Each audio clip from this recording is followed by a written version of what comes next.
अस्सलाम वालेकुम रहमतुल्लाहि वबरकातुहू। दोस्तों, मैं इरफान खान एक और वीडियो के साथ आपके सामने हाजिर हूँ। मैं आज इस वीडियो के ज़रिए मैं एक अहम टॉपिक पर आपको बोलने की कोशिश करूँगा, आपके सामने कुछ बातें रखने की कोशिश करूँगा। जैसा कि आपने थंबनेल में देख लिया है, मेरा टॉपिक क्या है। आमतौर पर हर कोई चाहता है कि वो इस शिक्षक भर्ती के अंदर बड़े इंतज़ार के बाद में लग जाए, और लगने के बाद में जो है वो उसकी जो भी इतने दिनों से जो खाली था, तो वो उसका खालीपन जो है दूर हो जाए। ठीक है, तो हर कोई चाहता है, और ऐसा कोई भी नहीं होगा कि जिसका चाहे कम स्कोर हो चाहे ज़्यादा स्कोर हो, वो दिल में ऐसा सोचता होगा कि यार मुझे डर तो है नहीं लगने का, लेकिन मैं लग जाऊँ, ऐसा हर कोई सोचता है। ठीक है, तो अल्लाह सबकी जायज़ तमन्नाओं को पूरा करे, उनकी हर जो दिली तमन्ना है वो तमाम की तमाम पूरी हो जाए, यही पहले इस शुरुआत में दुआ मैं दूंगा। तो वीडियो का टॉपिक है अपना, जो कि अक्सर तुम पूछते हैं, तुम्हारे दिमाग में एक सवाल अक्सर आता है।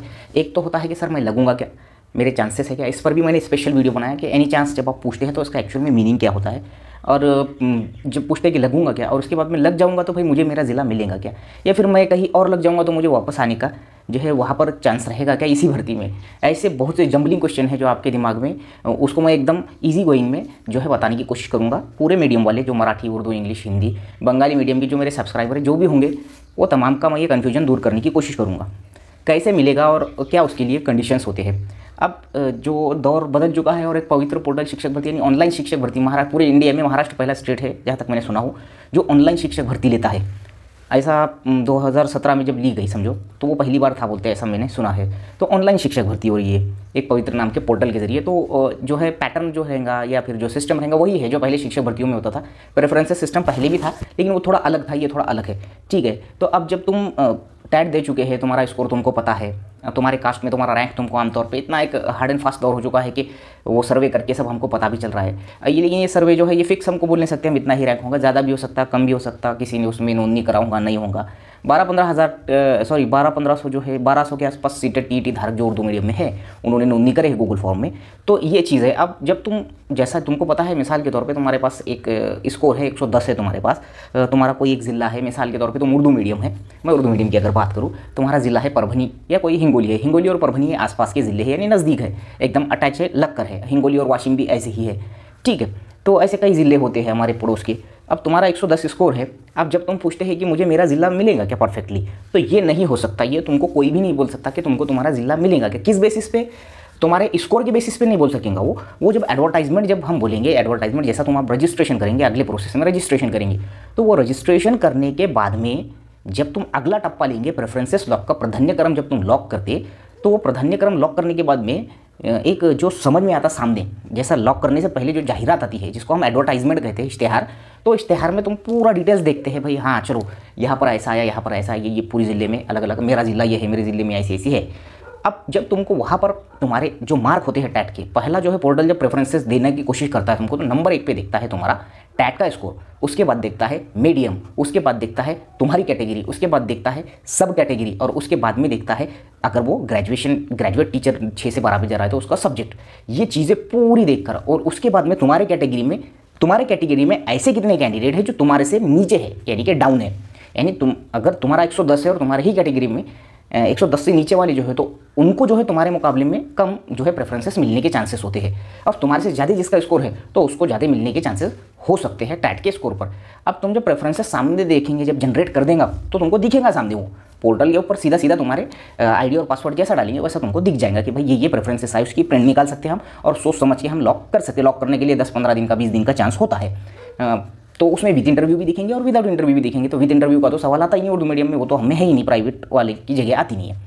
अब यहाँ पर जब तुम लॉक करेंगे, तो लॉक करने के बाद में जैसा मैंने जैसा बोला कि तुम्हारा हिंगोली ज़िला है, तो हिंगोली ज़िले में उर्दू मीडियम की वैकेंसीज दिख रही है तुमको जाहिरात में, लेकिन तुम्हारी कैटेगरी मिसाल के तौर पर कोई NTB है मिसाल के तौर पे, और वो NTB में तुम हिंगोली ज़िले से सर्वे के अंदर, ऐसा समझ लो एक सर्वे हुआ, उस सर्वे में तुम NTB में समझो एक ओरल सर्वे जो हुआ यूट्यूबर्स ने जो करे उर्दू मीडियम में, तुम हिंगोली ज़िले के हद तक तुम्हारा कोई कॉम्पिटिटर नहीं है 110 पे, 110 पर तुम टॉप है, ऐसा तुमको सर्वे में पता चला, तुमने सॉर्ट आउट करके जब निकाले तो। लेकिन वहाँ हिंगोली ज़िले में NTB की वैकेंसी है ही नहीं, तो वहाँ पर जो है कंडीशन आपको लागू नहीं होती है मेरा खुद का ज़िला मिलने की, ये है उसका जवाब। ठीक है, लेकिन तुम्हारे परभनी ज़िला जो है, परभनी ज़िले में NTB की वैकेंसी है और वाशिम ज़िले में NTB की वैकेंसी है। तुमको जाहिरात में जो है हिंगोली में NTB की नहीं दिखेंगी, तो तुमको हिंगोली ऑप्शन ही नहीं आएगा, प्रेफरेंसेस में हिंगोली नहीं दिखेगा, वहाँ देखकर परेशान इसलिए नहीं होने की जरूरत रहती क्योंकि तुमको जाहिरात जो रहती है एडवर्टाइजमेंट, इसको बहुत गौर से चेक करना होता है। अरे मुझे यहाँ पर तो दिख ही नहीं रहा मेरा जिला, हालांकि मैं एनटीपी, तो तुम्हारी वहाँ पर जगह क्लियर है क्या? अगर नहीं है तो प्रेफरेंसेस में भी नहीं दिखेगा। लेकिन जाहिरात में परभनी और वाशिम में है और तुम अच्छे स्कोरर है उस टाइप के, तो तुमको परभनी और वाशिम दिखेगा। अब तुम्हारा वाशिम में मिसाल के तौर पर तुमने बहुत सा सर्वे करे, आखिरी लेवल का जो है एक प्राइवेट सर्वे में तुमने देखी कि मैं वाशिम या हिंगोली, परभनी, मराठवाड़ा के अंदर जालना वगैरह वगैरह वगैरह जो है यहाँ पर मैं उर्दू मीडियम में एनटीपी में मेरा कम से कम जो है ऐसा रैंक है जैसा कि भाई 50वां रैंक है या 20वां रैंक है, ऐसा मिसाल के तौर पे एनटीपी में। या ओबीसी कोई भी कास्ट पकड़ लो उर्दू मीडियम में, मेरा ओबीसी में मैं एक कोई ओबीसी है और उसका 20वां रैंक करा, 100 मार्क है, उसको 110 मार्क है, तो वो क्या सोचेंगे, हिंगोली नहीं तो उसके पास का जिला वाशिम, उसको अगर है वहाँ वैकेंसी तो वाशिम दिखेगा। अब वो वाशिम भी डालेगा तो ये मिलेगा क्या? इसकी गारंटी कब बन जाती? इसकी गारंटी उस वक्त बनती है कि वाशिम जिले में जब तुम अप्लाई कर रहे पहले नंबर पर तुमने वाशिम डाली, लेकिन वाशिम जिले में ऐसे कई ओबीसी कैंडिडेट हो सकते हैं या कुछ ओबीसी कैंडिडेट हो सकते हैं जो पहले नंबर पर सब तो जितने वाशिम जिले वाले हैं प्रॉपर वाले ओबीसी वाले वो तो पहले नंबर पर सीधी सीधी वाशिम ही डालेंगे, इसमें कोई शक ही नहीं है।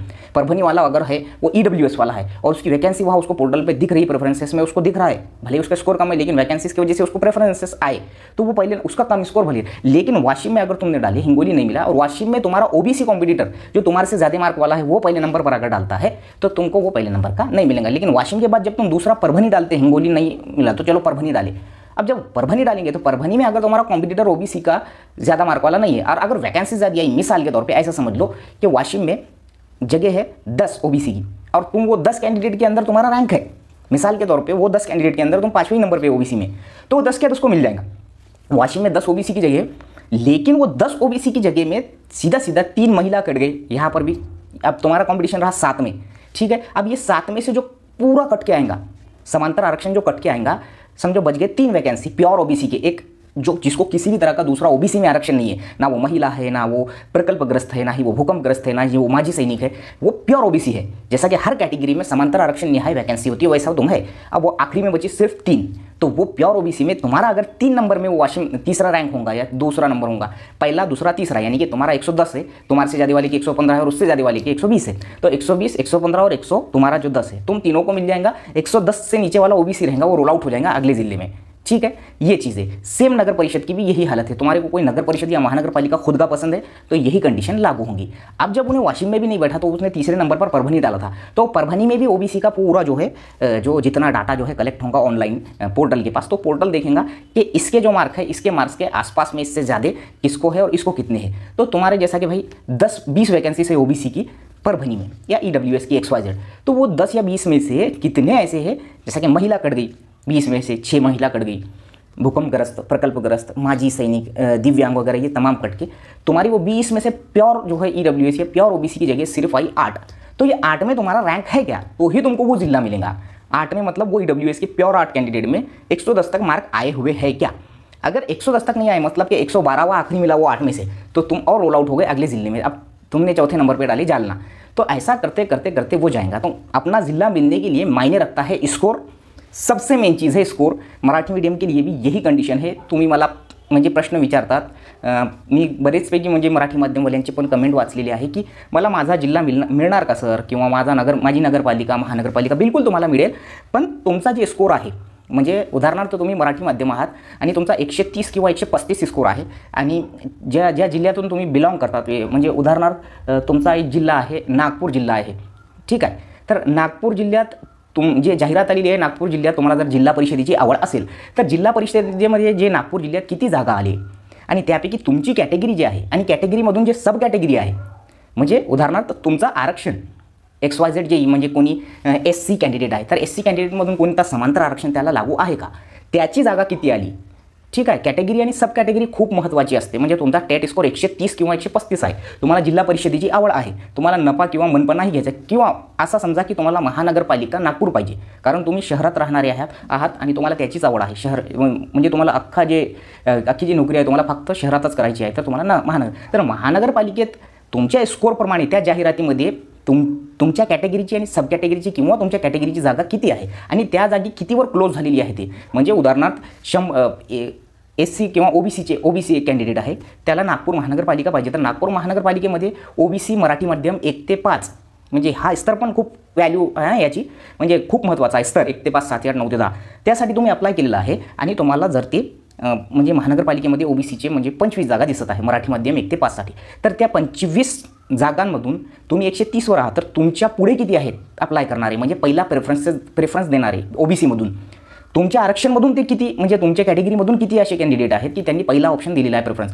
तुमच्यापैकी जास्त असेल त्याला प्रेफर केला जाणार, त्याला प्राधान्यक्रमामध्ये प्रेफर केला जाणार तुमच्यापेक्षा जास्त मार्क असणारे तुमच्या कॅटेगरीचे.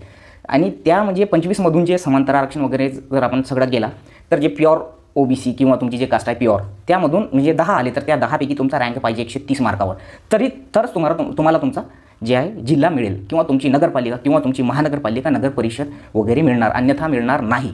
स्तर म्हणजे 1ली ते 5वी, तुम्ही जर 1ली ते 5वीसाठी अप्लाय केला असेल किंवा 1ली ते 12वीसाठी अप्लाय केला असेल, दोन्ही TET असेल तुमच्याकडे, टोटल क्वालिफिकेशन असेल DED MA BEd वगैरे वगैरे, तर तुम्ही रोल आउट होणार. तुम्हाला आवड जर 1ली ते 5वीची आहे तर तुम्ही ते टाकू शकता, म्हणजे सिरियल ऑफ तुमच्या मनावर आहे. जर तुम्हाला डायरेक्ट 9वी ते 12वीपासून सिलेक्शन पाहिजे तर 9वी ते 12वीचे ऑप्शन पहिले टाकायचे प्राधान्यक्रम, नंतर 6 ते 8 आणि नंतर 1 ते 5, उलट सुलट कोणतेही प्रेफरेंस कुठेही टाकू शकतो अपन. तर हा एक नियम है, तो ऐसा मैं समझाने की कोशिश करूँगा. इसलिए हमारा महानगरपालिका मिलने के लिए बहुत मायने रखता है कि हमारा स्कोर क्या है, हमारी नगरपालिका मिलने के लिए बहुत मायने रखता है कि हमारा स्कोर क्या है, हमारा लेवल क्या है. 1 से 5 का है, 1 से 5 के है तुम और 1 से 5 की वैकेंसी नहीं आई, लेकिन 6 से 8 की वहाँ वैकेंसी आ गई. ठीक है, अब 6 से 8 की वैकेंसी आ गई और जगह 1 से 5 की तुमने जो डाले थे तो तुम वहाँ एलिजिबल नहीं रहेंगे. भले ही तुम्हारे कास्ट की 6 से 8 की वैकेंसी कम से कम 20 आ गई वहाँ पे, लेकिन तुम्हारे पास ग्रेजुएशन और DET 2 नहीं है तो तुम वहाँ नहीं लगेंगे.